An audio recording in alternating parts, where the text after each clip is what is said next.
गुंजन अपने आंगन में झाड़ू लगा रही होती है। तभी वो घर के सामने पानी से भरा मटका ले जाती हुई एक अम्मा को देख लेती है, तो फटाफट झाड़ू को वहीं छोड़कर अम्मा के पास जाती है। अम्मा, आप इस उम्र में भी इतना भारी मटका क्यों उठा रही हैं? लाइए मुझे दीजिए। का बताएं बिटिया, हमारी बहुरिया तो हमारी एक नहीं सुनती है। घर में एक बूंद भी पीने को पानी नहीं था। उसको कहे तो बोली के खुद ही ले आओ। हम भी मटका उठाकर निकल गए। ये तो ठीक बात नहीं अम्मा, भला अपनी बूढ़ी सास से कोई काम कैसे करवा सकता है? गुंजन पड़ोस में रहने वाली अम्मा की मदद करती है, तो वहीं मंदिर जाने के लिए घर से बाहर निकली बिंदु देवी का पैर झाड़ू पर पड़ जाता है। हाय दैया, दरवाजे पर झाड़ू कौन पटक कर चला गया? ये इस नासपीटी गुंजन का ही काम होगा। और ये है कहाँ से भटक कर आ रही है? काम चोरी करती है? निकम्मी, बोल कहाँ गई थी? माँ, वो मैं अम्मा के घर उनका मटका पहुँचाने गई थी। क्योंकि बताओ, अपने घर का काम छोड़कर दूसरों का काम करने निकल जाती है लड़की। इसीलिए तो मुझे रत्ती भर भी नहीं भाती है। इतनी बड़ी हो गई है लेकिन अकल बिल्कुल भी नहीं है। अब खड़ी खड़ी मुंह क्या देख रही है? झाड़ू उठा और सफाई कर, वरना इसी झाड़ू से आज तेरी कुटाई कर दूंगी। बिंदु गुस्से में गुंजन को धक्का मारते हुए वहां से निकल जाती है। बेचारी गुंजन, उसके हाथ में काफी खरोच आ जाती है और उसकी आंखों में आंसू। वो रोते हुए झाड़ू उठाकर सफाई करने लगती है। बिंदु गुंजन की सौतेली माँ थी, जिसके चलते बिंदु का गुंजन के प्रति अत्याचारी बर्ताव रहता था। बिंदु का एक बेटा भी था जिसे वो बहुत प्यार करती थी। उन दोनों के प्यार को देखकर गुंजन को हमेशा अपनी माँ की कमी सताया करती थी। एक रोज वो अपनी माँ की तस्वीर को देख रही होती है कि तभी उसके पिता उसके सर पर हाथ रखते हैं। बेटी, क्या हुआ? उदास क्यों है? कुछ नहीं पिताजी, बस माँ की बहुत याद आ रही थी। अरे क्या इस तस्वीर को पकड़कर बैठी हुई है? 7 बज गए हैं। खाना बनाने के लिए क्या कोई पड़ोसी आएगा? भाग्यवान, तुम क्यों हमेशा गुंजन से इस तरह बात करती हो? कभी प्यार से ही बात कर लिया करो। मैं तो ऐसे ही बोलती हूँ जी। और वैसे भी जिस ससुराल जाएगी वहाँ इसकी सास भी तो ऐसे ही बात करेगी, समझे आप? अब तू क्या हम दोनों की बातें सुन रही है? जा, रसोई में सौरभ को बहुत भूख लग रही है। जी माँ, मैं अभी खाना बनाती हूँ।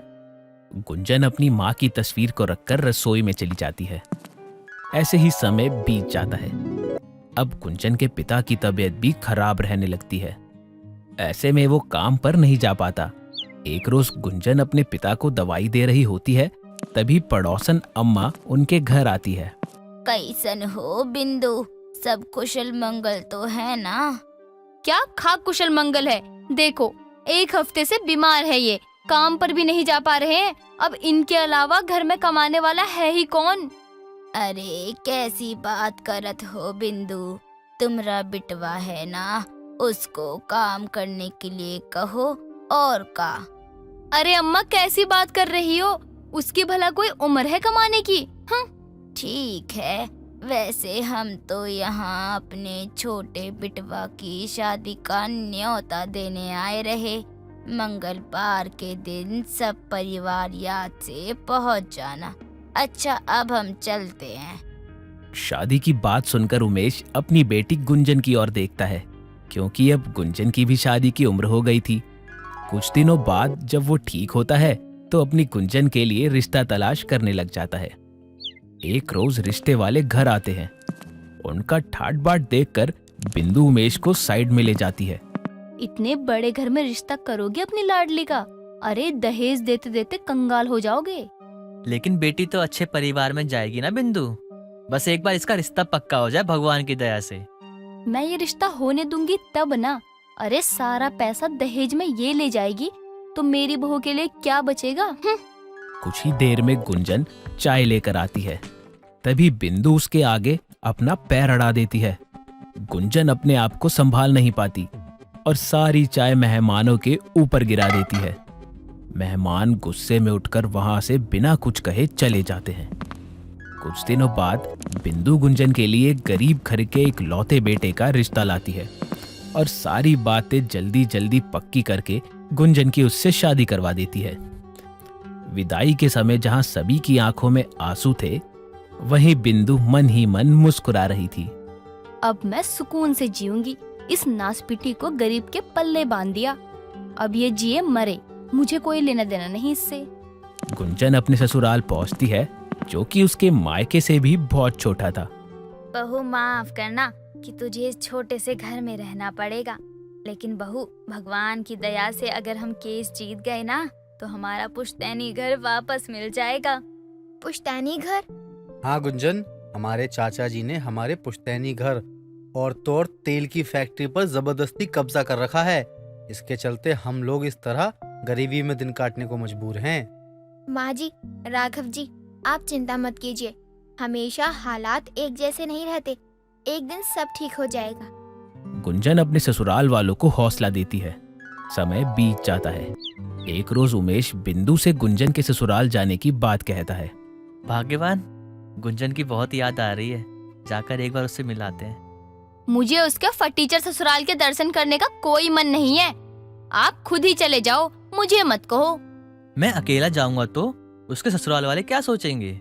कुछ भी सोचे, मुझे क्या लेना देना। और हाँ, अगर जा रहे हो तो कोई महंगी मिठाई विठाई पर फालतू खर्चा मत करना, पहले ही कह देती हूँ। बिंदु की बातें सुनकर उमेश वहां से चला जाता है, तो वहीं गुंजन अपने घर के छोटे से मंदिर में पूजा कर रही होती है। तभी उसका पति राघव हाथ में कुछ कागजात लिए खुशी से दौड़ता हुआ आता है। माँ, गुंजन, बाहर जल्दी आओ। क्या हुआ बेटे, सब ठीक तो है ना? अदालत में सुनवाई ठीक रही ना? माँ, सुनवाई भी ठीक रही और फैसला भी हमारे हक में आया है। हमें हमारा पुश्तैनी मकान और तेल की फैक्ट्री वापस मिल गई है। आप सच कह रहे हैं राघव जी? हाँ गुंजन, ये देखो घर और फैक्ट्री के कागजात। देखो माँ, अब हम अपने घर में जा सकते हैं। इस छोटे से घर में अब हमें और नहीं रहना पड़ेगा। ये सब बहू के शुभ कदमों के कारण हुआ है। तू सच में मेरे घर के लिए बहुत शुभ है। कुछ समय बाद उर्मिला अपने परिवार के साथ एक बड़े से घर में शिफ्ट हो जाती है और राघव भी फैक्ट्री का काम संभाल लेता है। अब धीरे धीरे उनके घर में लक्ष्मी आने लगती है। एक रोज बिंदु की पड़ोसन अम्मा अपनी बहू के साथ बाजार जाती है, तो वो देखती है कि गुंजन महंगी साड़ी और गहने पहने हुए एक गाड़ी में बैठ रही है। ये सारा दृश्य देखकर वो बिंदु को बता देती है। ये क्या कह रही हो अम्मा? मुझे लगता है तुम्हारी आंखों को धोखा हुआ होगा। माना हमारी नजरें कमजोर हैं, लेकिन धोखा नहीं खा सकत। तोहरी गुंजन शादी करके अमीर हो गई है। अपनी पड़ोसन की ये बात सुनकर बिंदु को यकीन नहीं होता, इसलिए वो खुद गुंजन के ससुराल जाती है।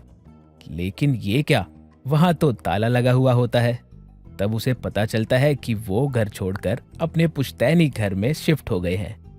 जब बिंदु वहां पहुंचती है तो उसकी आंखें खुली की खुली रह जाती है। तभी उसकी समधन उसे घर के अंदर ले जाती है और वो गुंजन को महंगी बनारसी साड़ी में देखकर दंग रह जाती है। वाह गुंजन, तू तो बहुत जच रही है इस साड़ी में। वैसे बहन जी, अचानक ये काया पलट कैसे? सब भगवान की दया और मेरी बहू के शुभ कदमों का फल है। आपके लिए कुछ चाय नाश्ता लाऊं? नहीं माँ जी, वो मेरी माँ थोड़ी पुराने ख्यालात की हैं, इसलिए बेटी के ससुराल का पानी तक नहीं पिएंगी ना माँ। हाँ हाँ, सही कह रही है गुंजन। माँ, मैं तो मजाक कर रही थी।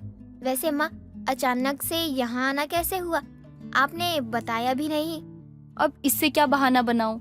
मैंने क्या सोचा था, गरीब घर में इसकी शादी करूंगी तो हमेशा गरीबी में ही जिएगी, लेकिन ये तो शादी करके अमीर ही हो गई। ऐसे ही चली आई बस।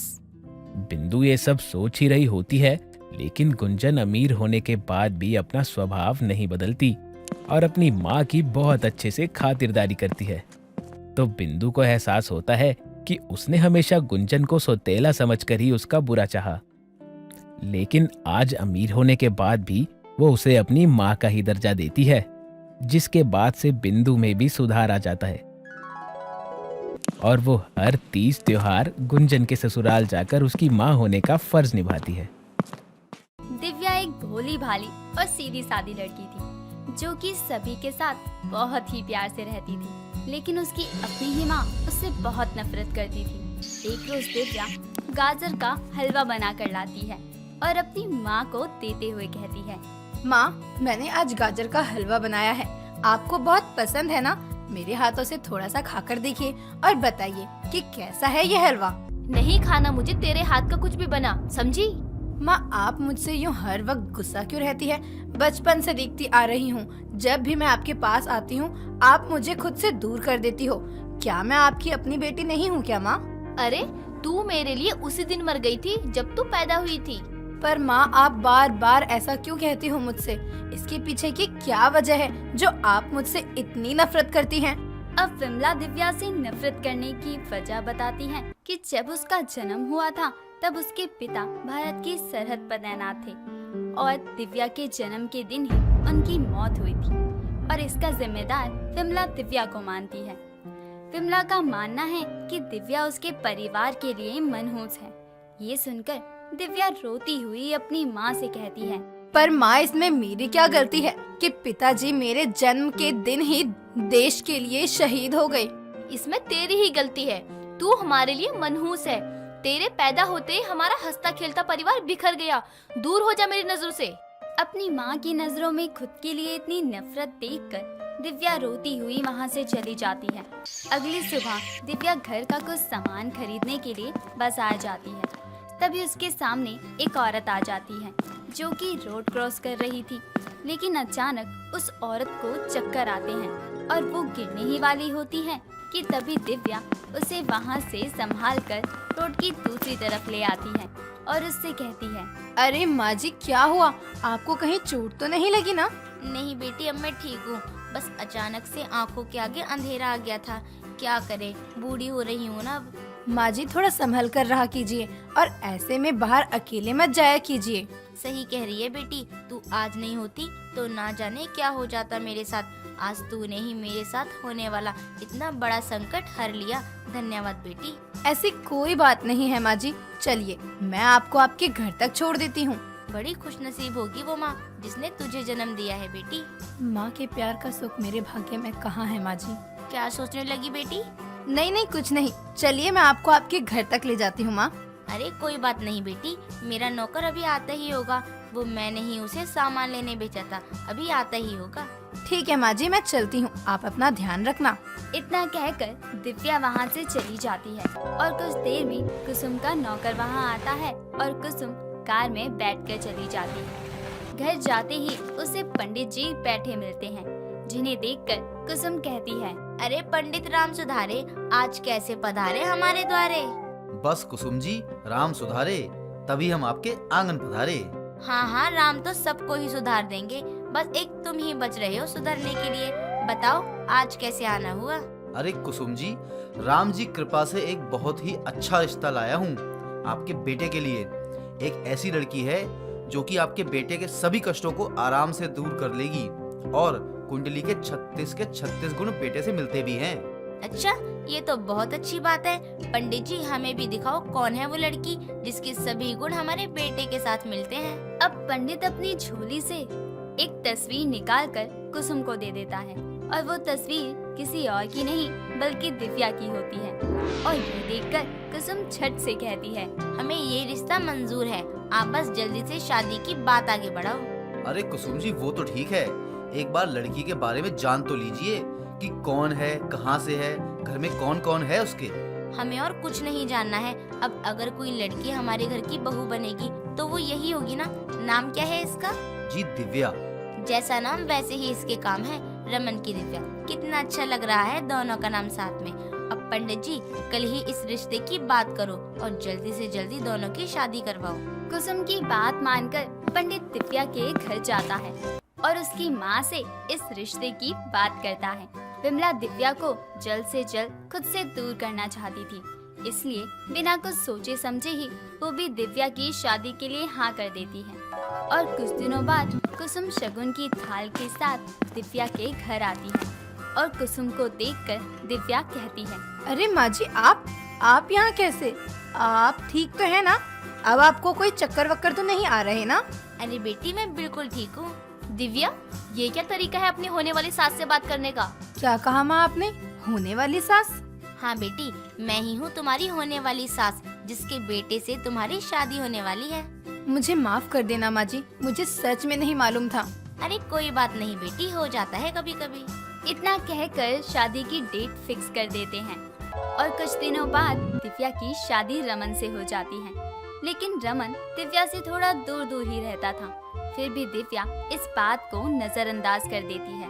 शादी के बाद दिव्या अपने घर आती है, लेकिन उसकी माँ तब भी उससे सीधे मुंह बात नहीं करती। एक दिन दिव्या अपनी माँ के साथ मंदिर जा रही थी, तभी विमला के पीछे कुत्ता पड़ जाता है और तभी दिव्या उस कुत्ते से अपनी माँ को बचाने के लिए भागती है, पर वो दिव्या के हाथ पर ही काट लेता है और उसके हाथ से बहुत खून निकलने लगता है। जिसके बाद विमला दिव्या से कहती है, ये क्या किया तूने? कितना खून निकल रहा है तेरे हाथ से, क्या जरूरत थी मुझे बचाने की? माँ, तुमने मेरे जन्म के समय जो दर्द सहा था वो इससे भी ज्यादा था। ये तो उसके आगे कुछ भी नहीं है। मैंने जब से जन्म लिया है तब से लेकर अब तक आपने बहुत से दुखों का सामना किया है। अब मैं आप पर और संकट नहीं आने दे सकती। मुझे माफ कर दे मेरी बच्ची। मैंने तुझे हमेशा उस गलती के लिए दोषी ठहराया जो तूने कभी की ही नहीं। मैंने हमेशा तुझे खुद से दूर रखा, माँ का प्यार नहीं दिया। अरे माँ, आप ये सब मत कहो। आप मेरी माँ है, आप कुछ भी कह सकती हो मुझे। आपका मुझ पर पूरा हक है। लेकिन बेटी, मैं तेरी दोषी हूँ। मुझसे बहुत बड़ी गलती हो गई है, मुझे माफ कर दे। माँ, बड़ों का काम होता है बच्चों की गलती पर उन्हें माफ करना या उन्हें सजा देना। बच्चों को बड़ों को सजा देने का कोई अधिकार नहीं होता। तो आप मुझसे माफी मत मांगो। बस मुझे माँ का प्यार मिल जाए, मेरे लिए वही बहुत बड़ी बात है। मुझे मेरी माँ का प्यार चाहिए, जिसके लिए मैं आज तक तरसती आई हूँ। दिव्या की बात सुनकर विमला उसे गले से लगा लेती है और उस दिन के बाद से वो उसके साथ बहुत ही अच्छे से रहती है। कुछ दिन अपनी माँ के साथ रहने के बाद वो वापस अपने ससुराल आ जाती है। वहाँ पर भी दिव्या सभी का दिल जीत लेती है। उसकी सास कुसुम भी उससे बहुत खुश थी।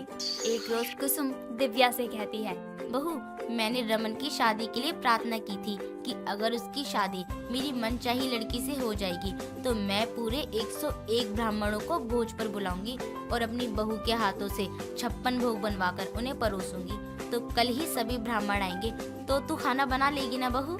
माँ जी, ये तो बहुत अच्छी बात है कि मुझे ब्राह्मणों की सेवा का एक मौका मिल रहा है। मैं तो खुशी खुशी ये सारी चीजें करूँगी। मुझे तुमसे यही उम्मीद थी बहू कि तू मेरे किसी भी काम को खुशी खुशी करेगी। अगली सुबह दिव्या 56 भोग बनाती है, लेकिन सुबह जल्दी उठने की वजह से उसकी नींद पूरी नहीं हो पाती और उसने गैस पर खीर चढ़ा रखी थी। दिव्या को कुछ ही देर में नींद की एक झपकी आ जाती है और खीर थोड़ी सी जल जाती है। तभी वो अचानक से उठकर खीर को देखकर कहती है, हे भगवान, ये क्या हो गया मुझसे? मैंने तो सारी खीर जला दी। इसे तो ब्राह्मण खाएंगे ही नहीं। तभी दिव्या की सास वहाँ आ जाती है। दिव्या बहू, सब बन गया ना? जल्दी से खाना लगा दे, बाहर सभी ब्राह्मण आ गए हैं। पर माँ जी, मेरी बात तो सुनिए। अरे मुझे तुम पर पूरा भरोसा है, तुमने सब बहुत अच्छे से बनाया होगा। जल्दी से लाओ अब। कुसुम उसकी बात सुने बिना ही वहाँ से चली जाती है और अब दूसरी खीर बनाने का समय भी नहीं था, इसलिए मजबूरन दिव्या को वही खीर ले जानी पड़ जाती है।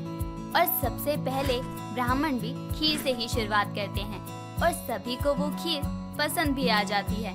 ये सुनकर दिव्या चैन की सांस लेती है। तभी कुसुम कहती है, मुझे मेरी बहू पर पूरा भरोसा था कि वो कभी भी हमारे परिवार पर कोई संकट नहीं आने देगी। सचिन की नई नई शादी होती है। घर में खुशी का माहौल है।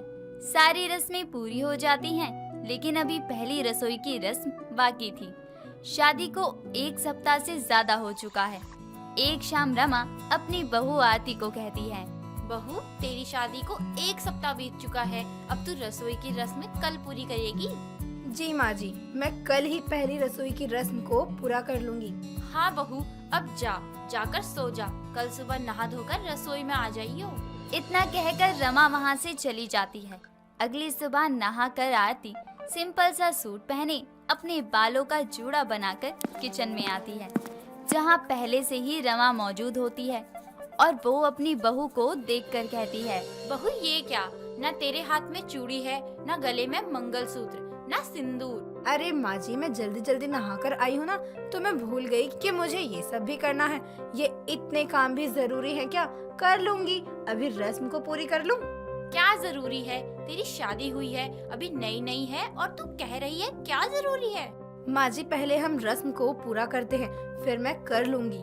नहीं, अभी के अभी जा और सिंदूर लगा कर आ, और मंगलसूत्र तो भूल से गले से उतरना नहीं चाहिए तेरा, मैं तुझे बता रही हूँ।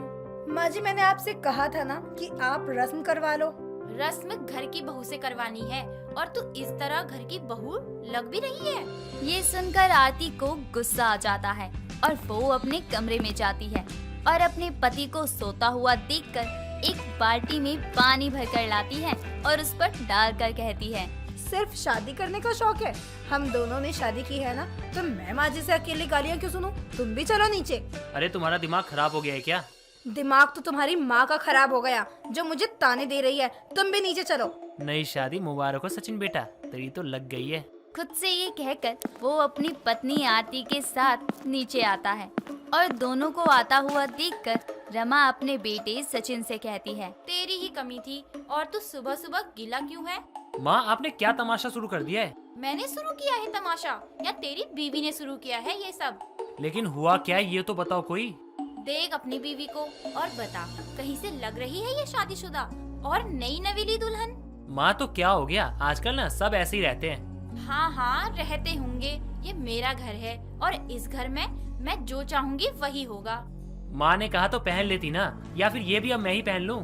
ये सुनकर आरती को बहुत गुस्सा आता है कि उसकी सास और पति एक मंगलसूत्र और सिंदूर के ना लगाने की वजह से लड़ रहे हैं, लेकिन वो उस समय तो कुछ नहीं कहती। लेकिन देर शाम रमा के घर कोई ऑर्डर आता है जिस पर आरती का नाम लिखा होता है, जिसे लेने के बाद रमा अपनी बहू आरती को आवाज लगाकर बुलाती है और जब आरती पैकिंग खोलती है तो रमा देखती है उस ऑर्डर में आरती ने 2 मंगलसूत्र मंगवाए हैं, जिसे देखकर रमा आरती से कहती है, बहू, ये भारी भारी मंगलसूत्र तो बड़े प्यारे हैं, लेकिन दोनों एक से ही क्यों ऑर्डर किए तूने? माँ जी, तो इसलिए मंगवाए हैं क्योंकि एक मेरा और एक इनका है। ये सुनकर पास बैठा सचिन भी चौंक जाता है कि उसकी बीवी ये क्या कह रही है और वो भी मजाक समझकर हंसने लगता है। तभी रमा आरती से कहती है, बहू, ये तू क्या कह रही है? सचिन भी अब मंगलसूत्र पहनेगा? हाँ माँ जी, क्यों नहीं पहन सकते? जब मैं पहन सकती हूँ ये, तो ये भी पहन सकते हैं ना। पागल हो गई हो क्या? तुम्हारे दिमाग ने काम करना बंद कर दिया क्या? कैसी बातें कर रही हो? मेरा दिमाग एकदम ठीक है। लो और पहन लो अभी से। ये कहकर आरती अपने पति को मंगलसूत्र पहनाने लगती है। तभी सचिन आरती का हाथ पकड़ लेता है और कहता है, आरती, ये क्या हरकत है? तुम्हें एक बार में समझ नहीं आता क्या? बहू, लड़के मंगलसूत्र, सिंदूर, बिंदी ये सब नहीं लगाते। जब मंगलसूत्र ये नहीं पहन सकते तो मैं भी नहीं पहनूंगी। इतना कहकर आरती जिद पर अड़ जाती है और बहुत मनाने पर भी वो मंगलसूत्र नहीं पहनती। हारकर सचिन ही मंगलसूत्र पहन लेता है और अपनी पत्नी आरती से कहता है, लो, मैंने पहन लिया और तुम भी मंगलसूत्र पहन लो, वरना तुम और माँ आपस में लड़ते रह जाओगे। हाँ, ये हुई ना बात। Good bye. लेकिन जैसे ही सचिन ये कहकर जाने लगता है, वो मंगलसूत्र को अपनी कमीज के नीचे कर लेता है। ये देखकर आरती अपने पति से कहती है, अभी तो सिर्फ मंगलसूत्र पहनाया है, अगर चाहते हो यही पहनना पड़े तो कहीं तुम्हें सिंदूर लगाने की नौबत ना आ जाए, इसलिए तुम उसे बाहर निकाल कर रखो मेरी तरह। बहू, थोड़ा बहुत तो लिहाज कर, वो तेरा पति है, ये तू उससे क्या करवाई जा रही है? लिहाज और इज्जत रखी है मैंने, इसलिए तो मंगलसूत्र ही पहनाया है, वरना सिंदूर भी लगाने के लिए कह सकती हूँ मैं। अपनी पत्नी की जिद पर तो सचिन मंगलसूत्र पहन लेता है। अगले दिन सचिन ऑफिस जाता है, लेकिन उसे बहुत अजीब लग रहा था कि कोई उसे देख ना ले, जिसके लिए वो घर से ठीक ठाक निकलता है, जिसके लिए वो मंगलसूत्र को अपनी कमीज के नीचे ही छुपा कर रखता है। और जब लंच में आरती का वीडियो कॉल आता है और वो अपने पति का मंगलसूत्र अंदर देखती है तो अपने पति से कहती है, आपका मंगलसूत्र कहाँ है? अंदर है, ऑफिस में ना सब बात बनाएंगे। मैंने भी तो पहना है और मैं भी तो बाहर जाती हूँ सबके सामने। मुझसे गलती हो गई, मैं आपसे ना कुछ नहीं कहूँगा। आरती नहीं मानती और वो अपने पति का मंगलसूत्र कमीज के बाहर करवा देती है। और तभी सचिन की सीनियर मैडम पिंकी वहाँ आ जाती है और सचिन से कहती है, वाओ, कितना सुंदर मंगलसूत्र पहना है सचिन तुमने। लेकिन ये तो हम औरतें पहनती हैं, तुमने क्यों पहना है? ओह, सच्चा प्यार। सही है सचिन, तुम्हें तो बेस्ट हस्बैंड का अवार्ड मिलना चाहिए। मैम वो दरअसल बात ये है कि मैं क्या कहूँ। कुछ मत कहो, गुड बॉय। अपनी मैडम की जाते ही सचिन खुद से कहता है, ये सारी औरतें एक जैसी होती है, ना जाने क्या बोल गई, समझ के बाहर था। दूसरा बोलने तक का मौका तक नहीं दिया इसने। अब तो सारे ऑफिस में शोर मच जाएगा, इसके पेट में तो बात भी नहीं रहती है, क्या करूँ। और होता भी ऐसा ही है। ये बात तो पूरे ऑफिस वालों को पता चल जाती है। तभी सचिन का दोस्त साहिल सचिन के कैबिन में आता है और उससे कहता है, भाई ये मैं क्या सुन रहा हूँ, तूने मंगलसूत्र पहना, वो भी अपनी पत्नी की लंबी उम्र के लिए। अब ये तुझे किसने कह दिया यार? अभी ही पिंकी मैडम गई है ना तेरे कैबिन से, बस फिर क्या है। यार क्या बताऊँ मैं तो शादी करके पछता रहा हूँ। मैं भी तो यही कहता था तुझसे, लेकिन तू सुनने को राजी कहाँ था। अब थका हारा सचिन घर आता है और अपनी पत्नी आरती से कहता है, मेरे लिए खाना बनाने की कोई जरूरत नहीं है, आज मेरा पेट तो लोगों के ताने और मजाक से भर चुका है। ठीक है, मत खाओ, जाओ जाकर सो जाओ। अगली सुबह अब रमा के घर रमा की पड़ोसन कमला आती है और सचिन को कुर्सी पर बैठा हुआ देखकर कहती है, बेटा आज तो मेरे बेटे की भी छुट्टी है, तेरे ऑफिस की भी छुट्टी होगी। जी आंटी जी। बेटा ये क्या है, गले में मंगलसूत्र? हाँ आंटी जी, आप भी देख लो। हाय दैया, क्यों पहना है ऐसा बेटा, सब ठीक तो है ना? इतने में ही रमा आ जाती है और कमला से कहती है, हाँ कमला बैठ, सब ठीक है। एक मेरी बहू है ना, उसने इसके गले में ये घंटी बांध दी है और ये बेचारा सारा दिन मुंह छुपाए घूमता रहता है। तो क्या करूं, सबको बताता फिरूं कि देखो देखो मेरी बीबी ने मुझे मंगलसूत्र पहनाया है। बता, कैसी बहू है तेरी रमा? ये सारी बातें आरती सुन रही होती हैं और वो किचन से बाहर आकर कमला से कहती है, क्यों, गले की घंटी बन गई मंगलसूत्र? और अगर मैंने ऐसा कहा होता तो मैं अपने पति को गाली दे रही होती, ऐसा आप ही लोग कहते। हम औरतें ही ये पहनती हैं, ये रिवाज है। कहीं कभी देखा है मर्दों को ऐसे मंगलसूत्र पहनते हुए? हाँ, हम औरतें ही तो इसे पहनती हैं, क्योंकि इनका तो बहुत मजाक बनता है मंगलसूत्र की वजह से। ये तो मर्द हैं और यहाँ की कुछ औरतें अगर मर्द को कुछ हो जाए तो इतनी सी बात का ड्रामा मचा देती हैं। हाय, इस औरत की वजह से ये हो गया, वो हो गया। और अगर हम औरतों को कुछ हो जाए तो इनका मुंह बंद हो जाता है, बल्कि आदमियों के सवाल ज्यादा उठने लगते हैं कि ये तो है ही ऐसी। और न जाने हम औरतों पर कितने सवाल उठाए जाते हैं। इस तरह सचिन के गले से आरती मंगलसूत्र तो हटा लेती है, लेकिन सभी उसकी कही बात से सहमत होते हैं। दोस्तों, अगर आपको ये कहानी पसंद आई तो इसे लाइक करें, शेयर करें और कमेंट करके बताएं कि कहानी में आपको सबसे अच्छा क्या लगा।